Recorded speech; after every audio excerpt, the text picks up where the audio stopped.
श्री शिवाय नमस्तुभ्यम हर हर महादेव। दोस्तों, जैसा कि आप सभी लोग जानते हैं कि होलिका दहन और सोमवार की होलिका दहन है।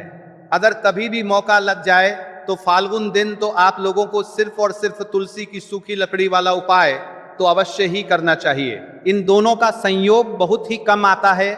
इसी के साथ में गुरुजी ने अपनी शिव पुराण कथा में बताया है कि इस दिन आपको तुलसी की सूखी लकड़ी वाला उपाय तो आपको अवश्य ही करना चाहिए। मैंने आपको लकड़ी वाला उपाय तो अवश्य ही करना चाहिए, क्योंकि ऐसा दिन पूरे साल में सिर्फ एक ही बार आता है। और दोस्तों, आप सभी लोग जानते हो कि सोमवार का अगर सबसे बड़ा कोई उपाय है तो वह तुलसी की सूखी लकड़ी वाला उपाय है। तो दोस्तों, सोमवार होलिका दहन के दिन आप लोगों के मेरा करना चाहिए। कोई इस तुलसी की सूखी लकड़ी वाले उपाय को जरूर करना है। बहुत सारे लोग होंगे जिन लोगों ने इस उपाय को ना किया हो, मतलब पूरा साल निकल गया, उन्होंने किसी भी दिन इस तुलसी की सूखी लकड़ी वाला उपाय को ना किया हो।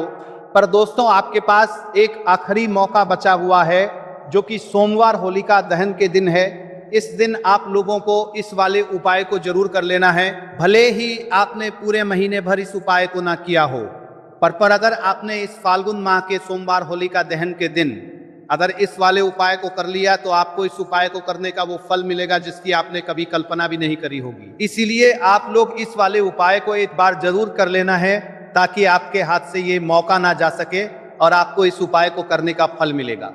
दोस्तों, ये उपाय पंडित जी ने अपनी अभी की ही श्री शिव महापुराण की कथा में बताया है, जिस उपाय को आज हम आपको बहुत अच्छे से समझाने वाले हैं। इस वीडियो को देखने के बाद उपाय को समझने के लिए आपको कोई और वीडियो को देखने की जरूरत नहीं पड़ेगी। तो चलिए दोस्तों, उपाय को शुरू करते हैं। देखिए, यह इस फाल्गुन मास सोमवार होलिका दहन के दिन यह इतना खास होता है, इतना महत्वपूर्ण होता है।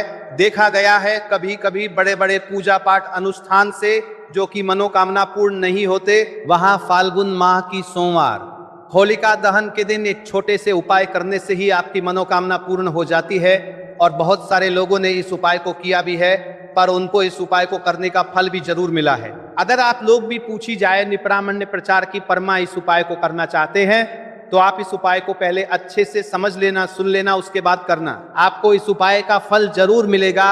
और इस उपाय को कर लेने से आपके घर में चाहे किसी भी प्रकार की दुख और समस्या क्यों ना चल रही हो, आपको उसका कारण भी नहीं पता है कि भाई ये समस्या किस कारण से चल रही है, उसका कुछ भी कारण हो सकता है। जैसे पितृदोष हो सकता है या किसी भी तरह का मंगल दोष भी हो सकता है। तो इस दिन आप लोगों को ये वाला उपाय कर लेना है। ये कैसा उपाय है? जिस उपाय को अगर किसी विशेष दिन पर किया जाए तो भाई उस विशेष दिन का जो है वो तो हमें मिलता ही मिलता है। पर हमने उस दिन पर इस उपाय को किया है तो हमें उससे भी बड़ा फल मिलता है, और फल बहुत जल्द ही मिलता है, क्योंकि आप इस नरीन का माता इल्वी का उपाय को बहुत ही बड़े और विशेष दिन पर कर रहे हो। तो चलिए अब उपाय के बारे में बात करते हैं। लेकिन उससे पहले आप लोगों में को ये जानना आवश्यक है कि आखिर ये उपाय किस समय करना है, किसको करना है और कैसे करना है।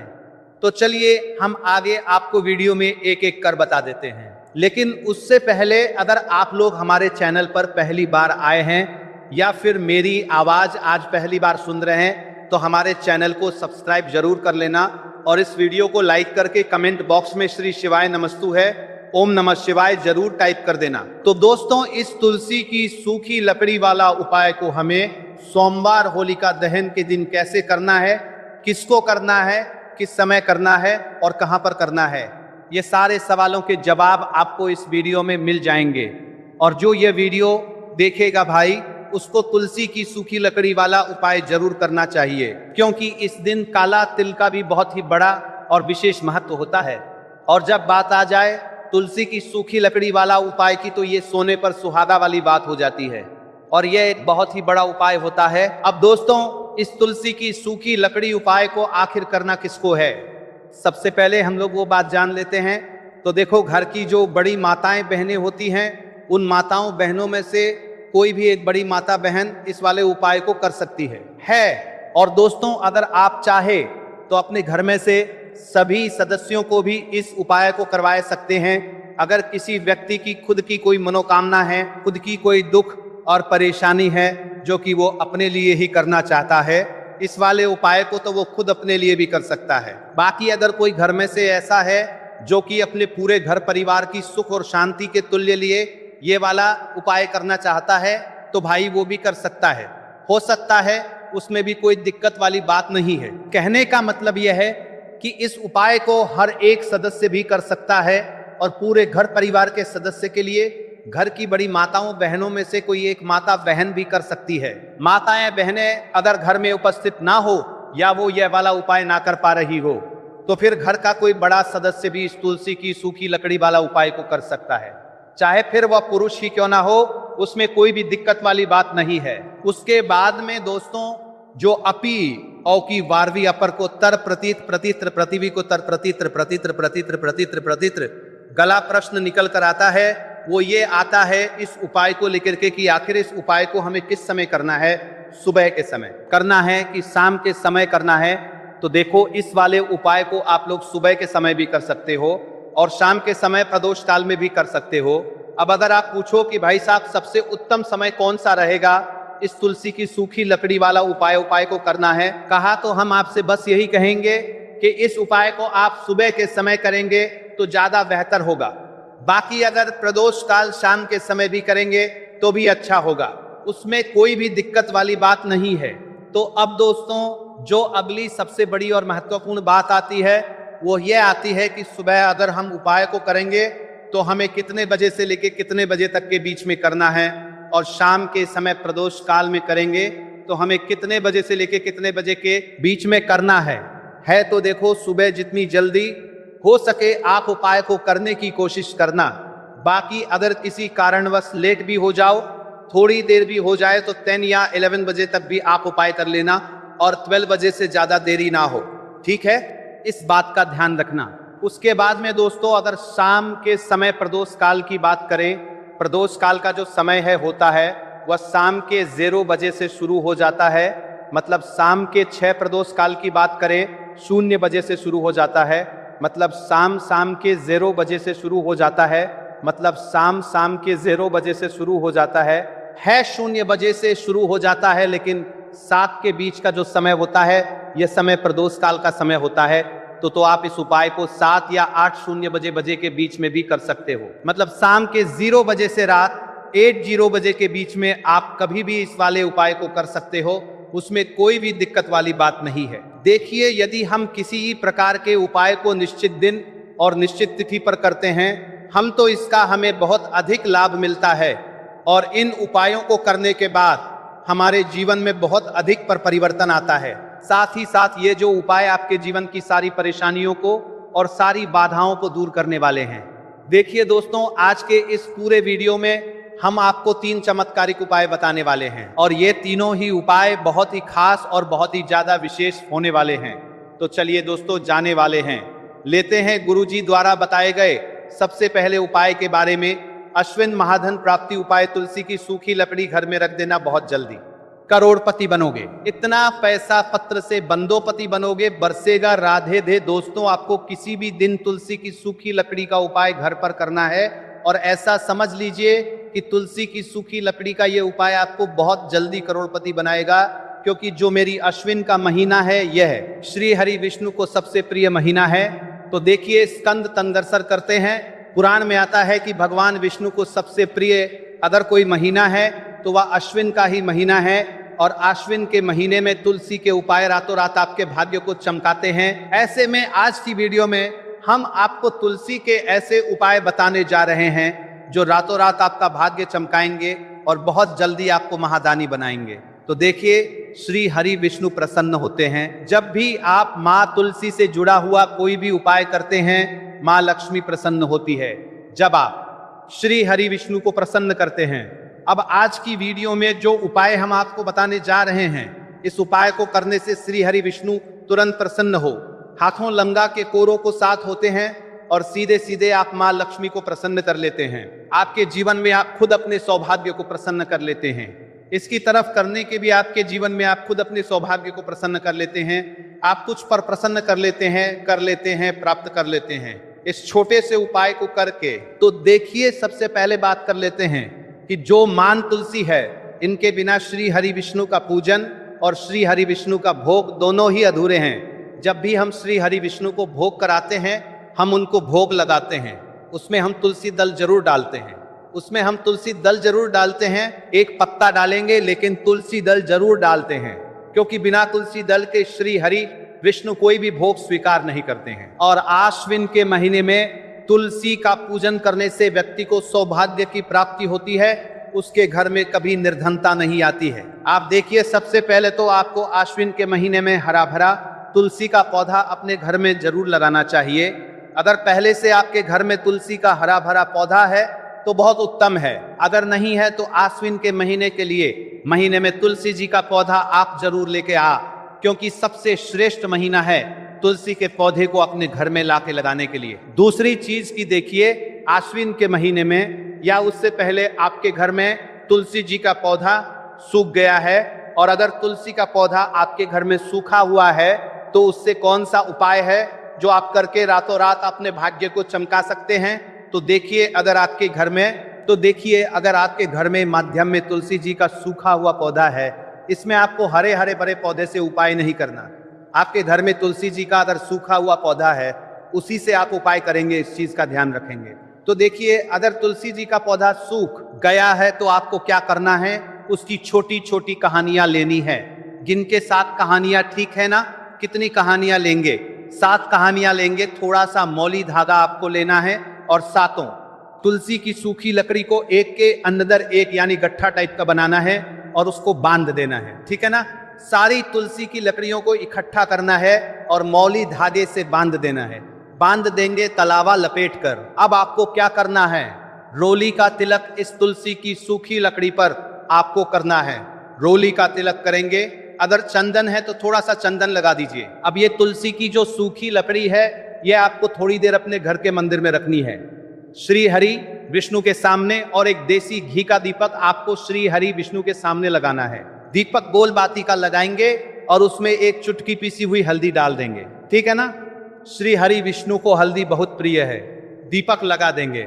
थोड़ी देर बाद जो तुलसी की लकड़ियां हैं उनको ऐसे ही रखा रहने देंगे, तिलक कर देंगे।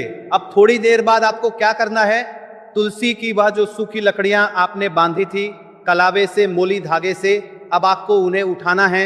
एक छोटे से लाल कपड़े में आप इसको रख लीजिए, ठीक है ना? लाल कपड़े में रख लीजिए, पीला कपड़ा हो तो पीले कपड़े में रख लीजिए। रखने के बाद आपको क्या करना है, इसकी पोटली टाइप की बना देनी है। धागे से लपेट कर, मोली धागे से ही पोटली बना लीजिए, आराम से बन जाती है। अब इस पोटली को आपको कहाँ रखना है, इसे आपको अपने घर के मुख्य द्वार पर टांगना है, ठीक है ना? अंदर की तरफ, बाहर की तरफ नहीं, अंदर की तरफ, मुख्य द्वार पर अंदर की तरफ टांग दीजिए। और माँ लक्ष्मी का ध्यान करिए, श्री हरि विष्णु का ध्यान करिए। ये उनसे प्रार्थना करिए कि हे धन की देवी माँ लक्ष्मी, आप मेरे घर में पधारिए और अपनी कृपा मुझ पर बरसाइए। इस तरह से आपको प्रार्थना करनी है और मंत्र बोलना है। ओम नमो भगवते वासुदेवाय नमः 11 बार यह मंत्र बोलना है। एक दीपक आपको जिस दिन भी उपाय कर रहे हैं अपने घर के मुख्य द्वार पर प्रज्वलित करना है। चौमुखी दीपक यानी 4 बाती का दीपक लगाएंगे और थोड़ी सी हल्दी उस दीपक में भी डाल देंगे। मुख्य द्वार पर दीपक में आहार की तरफ लगाना है, सीधे हाथ पर, ठीक है ना? ये उपाय वैशाख में आप करिए और देखिए कि कैसे आप महाकरोड़पति बनते हैं, कैसे आपके पास पैसा आता है और कैसे आपके पास पैसा रुकता है। तो यह वही उपाय है जो रातों रात आपके भाग्य को चमकाएगा और आपको महाधनी बनाएगा। छोटा सा उपाय आपको महाकरोड़पति बनने का आपको बनाएगा। आपके बाद करोड़पति बनते हैं, बनते बनाया गया है देगा। अगर सच्ची श्रद्धा से आपने इस उपाय को कर लिया, साथ ही साथ आश्विन के महीने में अगर कोई जूते का दान कर देता है, जूते चप्पलों का कोई दान कर दे इस माह में, तो समझ लीजिए उसे हर पात वस्तु मिलती है जिसकी वो कल्पना करता है, जिसकी वो चाहता है। आपने अगर कुछ ऐसा सोचा है कि हाँ मुझे ये वस्तु या मुझे ये चीज मिल जाए, मेरी ये इच्छा पूरी हो जाए, आपकी कोई भी इच्छा अधूरी है, पूरी नहीं हो रही, तो आश्विन माह में आप चाहे एक व्यक्ति को दान करें, जूते या चप्पल, जल का दान जरूर करेंगे, विष्टि को करेंगे। चाहे पद्मा में आपकी कोई भी इच्छा पूरी हो जाए, करिए जल का दान। इस माह में के लिए जल के दान करिए, जल का दान करिए, जल के तरी करिए, जल के तरी करिए, जल के तरी करिए, जल के तरी करिए में करिए। और फिर देखिए कि आपका भाग्य कैसे आपका साथ देता है और कैसे आप अपने जीवन में आगे बढ़ते चले जाते हैं। तो बहुत अच्छे से उपाय आपको बताया है। अब हम बात करते हैं दूसरे विशेष उपाय की कि देखिए ये उपाय भी आपको तुलसी जी के पौधे के वहां पर करना है। आपके भाग्य का उदय करने के लिए आपके घर में धन सम परेशानियां हैं, कर्ज की समस्या अगर दिन पर दिन बढ़ती जा रही है, दूध जाइए करारा, आपको दूध जाइए करारा, आपको जाइए करारा करना रही है, खत्म मारने की आपको तुलसी जी के पौधे के वहां पर तालियां दूध जाइए करना रही है, खत्म मारा पीथर मारा करना रही है, नहीं ना हो रही है, बहुत ज्यादा परेशानियां हैं, तो आपको ये उपाय करना चाहिए। देखो करना क्या है वो ध्यान से समझना। आपको मात्र तांबे के पात्र के अंदर जल लेना है, उस जल के अंदर एक चुटकी आपको हल्दी मिला देनी है, ठीक है, और साथ में लेना है कम कमल गट्टा या केवल उपाय पित्त त्रिपक्ष सोमवार चैत्र नवरात्रि के दिन करना। अगर आपको ऐसा लगता है कि आपके जीवन में अष्टलक्ष्मी का वास नहीं है, भाग्य का साथ आपको नहीं मिल पा रहा है, तो आप ये उपाय शनिवार के दिन कर सकते हैं, सोमवार होलिका दहन के दिन भी कर सकते हैं, ठीक है। शनिवार और सोमवार दोनों दिन आप ये उपाय कर सकते हैं। देखो करना क्या है, किस साइन के पात्र के अंदर हल्दी डाली और एक कमल गट्टा डाला। अब आपको तुलसी जी के वहां पे जाना है। देखिए जब आप हल्दी डालोगे जल के पात्र के अंदर, तब आपको ओम नमो भगवते वासुदेवाय का 11 बार जाप करना है। फिर हल्दी डालना है, जब आप कमल गट्टा जाप करना है, करा करना है। जब कमल गट्टा जाप करा करना है, जब कमल गट्टा जाप करना है कि अंदर सांड के पात्र के अंदर गीता रही नहीं रखा, ओम नमो भगवते वासुदेवाय का 11 बार जाप करना है। फिर करना है जब कमल गट्टा जाप करना है, जब आपको हल्दी डाल दिया गया, जब कमल गट्टा जाप करना है, जब कमल गट्टा जाप करना है, जब कमल गट्टा जाप करना है, जब कमल गट्टा जाप करना है, जब कमल गट्टा जाप करना है, जब कम करना है, जब कम करना है, जब कम करना है, जब कमल गट्टा जाप करना है डालोगे, तब आपको ओम श्री नमः या ओम महालक्ष्मी नमः इस मंत्र का जाप करते हुए कमल गट्टा डालना है। खैर ठीक है, कमल गट्टा और हल्दी दोनों होना चाहिए। कमल गट्टा महालक्ष्मी का प्रतीक माना जाता है और हल्दी जो है वो भगवान विष्णु के निमित्त आप हल्दी डालेंगे, ठीक है। इस जल को आपको तुलसी जी की जड़ में अर्पित करना है। अर्पित करना है ओम नमो भगवते वासुदेवाय का जाप करते हुए, बस इतना सा उपाय करना। धन संबंधित को कोई भी परेशानियां हैं वह सब दूर हो, ऐसी आपको प्रार्थना करनी है। कर्ज से जुड़ी कोई परेशानी हो तो ऐसी प्रार्थना करनी है कि यह दूर हो जाए, ऐसी कामना करते हुए यह दूसरा प्यारा सा उपाय आपको करना है। तो देखो ये हो गया दूसरा उपाय जो कि आप सुबह से लेकर के शाम तक कर सकते हैं। आज होलिका दहन के दिन सिर्फ एक बार करना है। अब जो कमल गट्टे को आपको वहीं पर तुलसी जी के वहां पर रखे रहने देना है, आपको उठाना नहीं है। वो कमल गट्टा चाहे तो आप तुलसी जी के वहीं पर गाड़ दे, ठीक है, तो भी चलेगा। तो इस प्रकार से आपको ये सुंदर सा उपाय करना है। अब हम बात करते हैं तीसरे उपाय की। ध्यान ना रखना, ये जो दूसरा उपाय है ये आपको आपके घर में ही करना है, ठीक है। घर में अगर तुलसी जी हो तो ही आप यह उपाय कर सकते हैं। अब आपको क्या करना है, भगवान शिव के मंदिर में जाएंगे, जो एक बेलपत्र है वो माता अशोक सुंदर वाले स्थान पर आपको अर्पित करना है। डंडे का हिस्सा जलाधारी की तरफ हो चाहिए, उस प्रकार से आपको ये बेलपत्र अर्पित करना है। जब बेलपत्र अर्पित करोगे तब आपको कुंदकेश्वर महादेव का नाम लेना है, माता अशोक सुंदरी वाले स्थान पर, ठीक है। आप जो चावल के दाने हैं, जो अक्षत लेकर के आए हैं, वह भगवान शिव के शिवलिंग पर आपको अर्पित करना है। जब आप अर्पित करोगे तब आपको बृहस्पति शवर महादेव का नाम लेना है।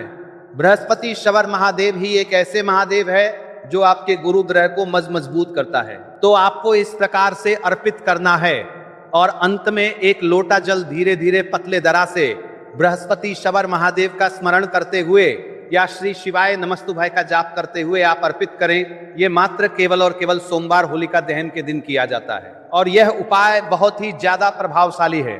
ध्यान रखना, हल्दी का उपयोग मत करना। चावल में पीला करना है, चावल को तो पीला चंदन ही होना चाहिए, ठीक है। अब ये जो उपाय जो भी करता है निश्चित तौर पर उसके जीवन के सारे अंदर भले ही मत करना, परंतु होलिका दहन के खास दिन पर ये एक चीज जरूर खा लेना। इतना पैसा आएगा कि संभाल नहीं पाओगे। भक्तों, आज हम आपको एक गुप्त और चमत्कारी चीज के बारे में बताने जा रहे हैं जो कि होलिका दहन के दिन जरूर खा लेना। अगर आपने 3 मार्च होलिका दहन के दिन ये चीज खा ली तो आने वाले समय में आप धनवान बन जाओगे। यकीन नहीं तो 3 मार्च की रात्रि होलिका दहन के खास दिन आजमा कर देख लेना। क्या पता इन चीजों को खाने मात्र से आपकी गरीबी दूर हो जाए। आगे आपकी मर्जी दोस्तों। भक्तों, मैं सौगंध खाता हूं अगर आपने 3 मार्च की रात्रि में होलिका दहन के दिन हमारे द्वारा बताया हुआ ये एक गुप्त उपाय कर लिया और होलिका दहन में गुप्त चीज जरूर डाल देना, तो आपको धनवान बनने से विधाता भी नहीं रोक सकता। क्योंकि आज की इस वीडियो में मैं आपको एक ऐसी चीज बताने वाले हैं, एक ऐसी खास वस्तु के बारे में बताने वाले हैं। अगर भक्तों 3 मार्च होलिका दहन के दिन हमारे बताए अनुसार शुभ मुहूर्त देखकर एक चीज का सेवन कर लेते हैं तो आपके घर में धन संपदा इतनी बढ़ जाएगी कि वो खत्म ही नहीं होगी। जी हाँ भक्तों, पूज्य गुरु जी ने भी अभी अपनी कल की शिव महापुराण की कथा में बताया कि 3 मार्च के दिन आने वाला होलिका दहन के दिन पर जिन लोगों के घर में बनाई वो खाई जाती है। ये 3 चीजें उनके घर में पूरे साल होती हैं। धन दौलत की वर्षा। जी हाँ दोस्तों, होलिका दहन का बहुत ही विशेष और खास महत्व है। हिंदू धर्म में होलिका दहन बुराई पर अच्छाई की विजय का प्रतीक है। यह पर्व फाल्गुन मास की पूर्णिमा की रात को मनाया जाता है। इसकी कथा प्रहलाद, हिरण्यकश्यप और होलिका से जुड़ी है। इस दिन अगर आप व्रत ना भी रखें तो कोई बात नहीं। वैसे तो ये हर कोई रख सकता है, परंतु आप व्रत नहीं रख सकते हैं, कोई बात नहीं। पूजा नहीं कर रहे, कोई बात नहीं। मगर आप 3 मार्च होलिका दहन के दिन एक चीज जरूर ही खा लेना है। इससे आपकी धन दौलत में वृद्धि तो होगी ही, साथ में आपके घर में धन दौलत की वर्षा होगी। भक्तों, आज की ये गुप्त जानकारी बिल्कुल ध्यान फूंक और कान खोलकर सुन लेना, क्योंकि आज मैं जिन चीजों को खाने की बात करने वाला हूं उन चीजों को खाने से नरसिंह का अवतार लिए हुए श्री हरि विष्णु और होलिका का अवतार लिए हुए माता लक्ष्मी बहुत प्रसन्न हो जाते हैं। इसीलिए भक्तों, श्री हरि विष्णु की विशेष कृपा प्राप्त करने के लिए, इस प्रसन्न प्राप्त करने के लिए, इस माता ने प्राप्त करने के लिए कारक लक्ष्मी बहुत प्रसन्न हो जाते हैं। वीडियो को पूरा ही देखें, आधा अधूरा ना देखें। कई लोग होते हैं जो वीडियो को बीच बीच से देखते हैं, काट काट कर देखते हैं, और फिर ऐसे लोगों को जीवन में कभी सफलता हासिल भी नहीं हो सकती। इसलिए वीडियो को आधा अधूरा छोड़कर न जाएं, आप वीडियो को पूरा ही देखा करें। भक्तों, इस बार की होली पूरे के पूरे 500 वर्षों के बाद दुर्लभ संयोग में पड़ने जा रही है, और इस दिन भद्रा का साया भी है और इसी के साथ ग्रहण भी। कौन सा ग्रहण है? चंद्र ग्रहण। इस चंद्र ग्रहण बहुत ही घातक साबित होने वाला है और कुछ राशियों के लिए बहुत ही लाभदायक साबित होने वाला है। कुछ राशियां ऐसी हैं जो करोड़पति बनने वाली हैं, उनके भाग्य का उनका साथ मिलेगा। इसलिए कमेंट बॉक्स में अपनी राशि जरूर डालिएगा, ताकि आपकी राशि के अनुसार जो कुछ उपाय बन पड़ेगा हम आपको आपके कमेंट के रिप्लाई में बताएंगे। और पूज्य गुरुजी ने कहा है कि 3 मार्च होलिका दहन के दिन भले ही कुछ मत खाना, पूजा पाठ व्रत भले ही मत करना, परंतु ये एक चीज जरूर खा लेना। जगत के पालनहार श्री हरि विष्णु जी और माता लक्ष्मी जी के आशीर्वाद से आपके घर में इतना पैसा आएगा कि संभाल नहीं पाओगे। साथ ही दोस्तों, हम आपको यह भी बताएंगे कि चाहे कुछ भी हो जाए, परंतु 3 मार्च होलिका दहन पर ऐसा भोजन घर में भूलकर भी मत बनाना, वरना ही उसे खाना पूरा घर परिवार कंगाल हो जाएगा। साथ ही भक्तों, इस वीडियो में हम आपको बताएंगे कि 3 मार्च होलिका दहन पर ऐसा क्या खाना चाहिए जिससे कि आपके जीवन में श्री हरि विष्णु की विशेष कृपा प्राप्त हो। साथ ही दोस्तों, इस वीडियो में हम आपको यह भी बताएंगे कि 3 मार्च होलिका दहन की रात्रि पर भूल कर भी ये 5 काम कभी मत करना, नहीं तो बर्बाद होते देर नहीं लगेगी। इसी के साथ में भक्तों, दहन पर आपको ये 5 काम नहीं करने चाहिए। जो भी माताएं बहनें होलिका दहन के खास दिन इन 5 कामों को करती हैं तो उनकी जिंदगी बर्बाद हो जाती है, उनके घर में कंगाली छा जाती है। और जिस घर में होलिका दहन के दिन ये 5 कार्य होते हैं, माता लक्ष्मी ऐसे घर से हमेशा के लिए चली जाती है।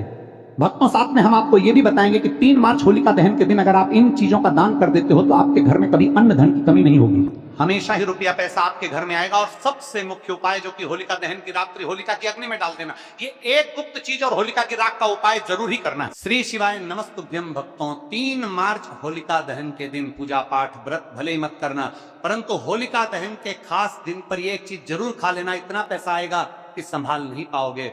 भक्तों, आज हम आपको एक गुप्त और चमत्कारी चीज के बारे में बताने जा रहे हैं जो कि होलिका दहन के दिन जरूर खा लेना। अगर आपने 3 मार्च होलिका दहन के दिन ये चीज खा ली तो आने वाले समय में आप धनवान बन जाओगे। यकीन नहीं तो 3 मार्च की रात्रि होलिका दहन के खास दिन आजमा कर देख लेना, क्या पता इन चीजों को खाने मात्र से आपकी गरीबी दूर हो जाए। आगे आपकी मर्जी दोस्तों। भक्तों, मैं सौगंध खाता हूं, अगर आपने 3 मार्च की रात्रि में होलिका दहन के दिन हमारे द्वारा बताया हुआ ये गुप्त उपाय कर लिया और होलिका दहन में एक गुप्त चीज जरूर डाल देना, तो आपको धनवान बनने से विधाता भी नहीं रोक सकता। क्योंकि आज की इस वीडियो में मैं आपको एक ऐसी चीज बताने वाले हैं, एक ऐसी खास वस्तु के बारे में बताने वाले हैं। अगर भक्तों 3 मार्च होलिका दहन के दिन हमारे बताए अनुसार शुभ मुहूर्त देखकर एक चीज का सेवन कर लेते हैं तो आपके घर में धन संपदा इतनी बढ़ जाएगी कि वो खत्म ही नहीं होगी। जी हाँ भक्तों, पूज्य गुरु जी ने भी अभी अपनी कल की शिव महापुराण की कथा में बताया कि 3 मार्च के दिन आने वाला होलिका दहन के दिन पर जिन लोगों के घर में बनाई वो खाई जाती है। ये 3 चीजें उनके घर में पूरे साल होती हैं। धन दौलत की वर्षा। जी हाँ दोस्तों, होलिका दहन का बहुत ही विशेष और खास महत्व है। हिंदू धर्म में होलिका दहन बुराई पर अच्छाई की विजय का प्रतीक है। यह पर्व फाल्गुन मास की पूर्णिमा की रात को मनाया जाता है। इसकी कथा प्रहलाद, हिरण्यकश्यप और होलिका से जुड़ी है। इस दिन अगर आप व्रत ना भी रखें तो कोई बात नहीं, वैसे तो ये हर कोई रख सकता है, परंतु आप व्रत नहीं रख सकते हैं, कोई बात